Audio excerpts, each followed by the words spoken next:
नमस्कार. देशोन्नतीमध्ये मी स्वप्नील दुधारे आपलं स्वागत करतोय. आपण पाहताय देशोन्नती न्यूज.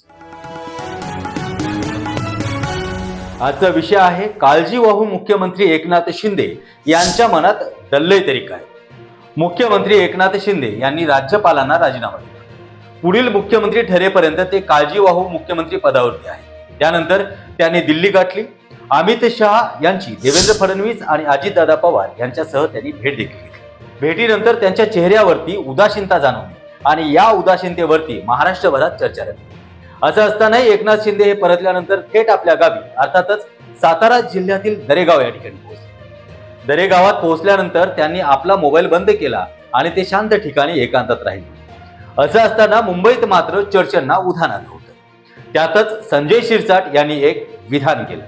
ते म्हणजे एकनाथ शिंदे दरेगावात जातात तेव्हा काहीतरी मोठा निर्णय घेतात. यानंतर सत्ता स्थापन होण्यासाठी दिरंगाई होत असल्याचं चित्र देखील निर्माण झालं आणि पुन्हा चर्चेला उधाण आलं.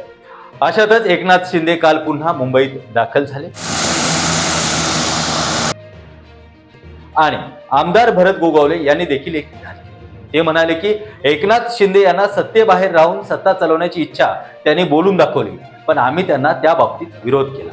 ज्यावेळी बाळासाहेब ठाकरे होते तेव्हा त्यांनी कुठलंही मंत्रिपद न उपभोगता केवळ आपल्या हातात सत्ता ठेवून सूत्र फिरवण्याचे काम त्यांनी केलं होतं.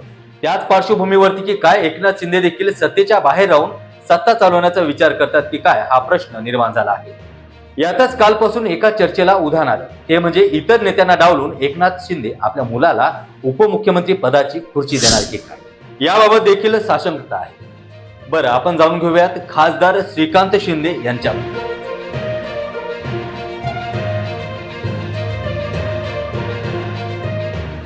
श्रीकांत शिंदे 2014, 2019 आणि 2024 असे हॅट्रिक करत कल्याण लोकसभेतून निवडून आले.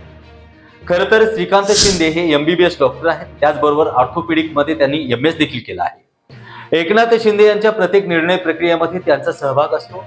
मग आता एकच प्रश्न पडला की काळजीवाहू मुख्यमंत्री शिंदे यांच्या सुपुत्राला पंतप्रधान नरेंद्र मोदी, अमित शहा, देवेंद्र फडणवीस आणि अजित पवार हे उपमुख्यमंत्री पदासाठी राजी होतील का? मुख्यमंत्री पदावरती देवेंद्र फडणवीस विराजमान होणार हे चित्र आता स्पष्ट आहे. त्यामुळे आजपर्यंतचा इतिहास पाहताना शक्यतो गृह खातं हे मुख्यमंत्र्यांकडेच राहिलं आहे. त्यामुळे शिवसेनेला महत्वपूर्ण दुसरं खातं कुठलं मिळेल का, हा देखील प्रश्न आता उद्भवत आहे. विशेष म्हणजे खरं तर 23 नोव्हेंबर रोजी महाराष्ट्रातील विधानसभेचा निकाल लागला, पण आज जवळपास 9 दिवस उलटून गेले तरी सत्ता स्थापनेचा मार्ग अद्यापही मोकळा झाला नाही. त्यामुळे एकनाथ शिंदेच्या मनात दल्लय तरी काय, हा प्रश्न पडला आहे.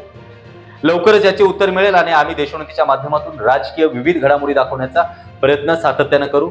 भेटूया पुढील बातमीपत्रात. तोपर्यंत नमस्कार. मुंबई, पुणे, नागपूर, मराठवाडा असो का विदर्भ, राजकीय, सामाजिक, शैक्षणिक क्षेत्र असो का क्रीडा, सर्वच घडामोडीचे विश्लेषण पाहायला विसरू नका. फक्त देशोन्नती न्यूजवर.